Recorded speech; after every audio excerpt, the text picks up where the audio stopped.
क्या हमारे ऋषि मुनि पागल थे जो कौओं के लिए खीर बनाने को कहते थे और कहते थे कि कौओं को खिलाएंगे तो हमारे पूर्वज को मिल जाएगा? नहीं, हमारे ऋषि मुनि बहुत ही क्रांतिकारी विचारों के थे।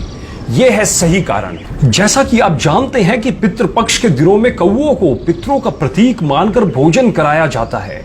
यह सवाल अक्सर पूछा जाता है कि आखिर भोजन कौए को ही क्यों दिया जाता है।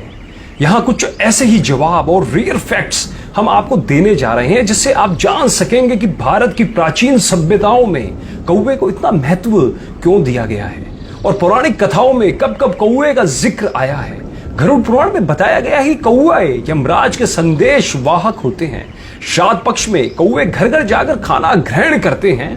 इससे यमलोक में स्थित पितृ देवी देवताओं को तृप्ति मिलती है। लेकिन इसका एक और वैज्ञानिक कारण है और वो है बरगद और पीपल के वृक्ष।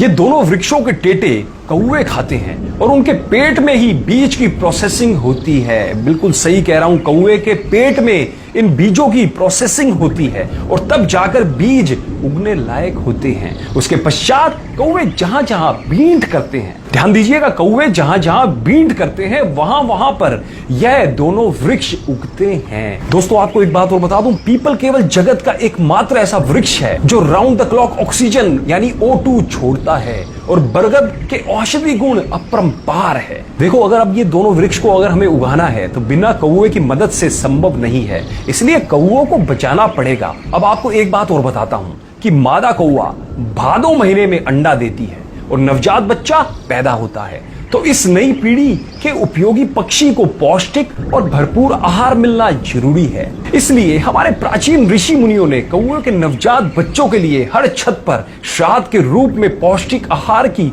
व्यवस्था कर दी थी, जिससे कि कौओं की नई जनरेशन का पालन पोषण हो जाए। इसलिए दिमाग दौड़ाएं, श्राद्ध करना प्रकृति के रक्षण के लिए नितांत आवश्यक है। ध्यान रखना, जब भी बरगद और पीपल के पेड़ को देखो तो अपने पूर्वज तो याद आएंगे ही, क्योंकि उन्होंने श्राद्ध दिया था। इसलिए ये दोनों उपयोगी पेड़ हम देख रहे हैं। एक बात और बोल देता हूं, कुछ लोग जो कि सनातन धर्म पर उंगली उठाते हैं, सनातन धर्म पर उंगली उठाने वालों, पहले सनातन धर्म को जानो, फिर उस पर उंगली उठाओ। जब आपके विज्ञान का कुछ भी नहीं था, हमारे सनातन धर्म को पता था कि किस बीमारी का इलाज क्या है, कौन सी चीज खाने लायक है, कौन सी चीज खाने लायक नहीं है। अतः ज्ञान का भंडार है हमारा सनातन धर्म। हमारे समस्त वेदों में, हमारे समस्त पुराणों में ज्ञान का भंडार भरा पड़ा है और उनके नियम विदेशी शिक्षा पद्धति में पढ़ के केवल अपने पूर्वजों ऋषि मुनियों के नियमों पर उंगली उठाने के बजाय उसकी गहराई को जानिए और आपको पता लग जाएगा कि वो लोग कितने वैज्ञानिक थे।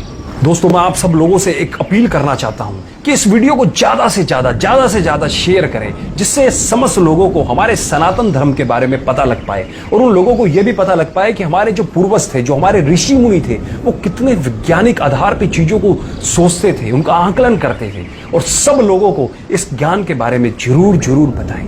धन्यवाद।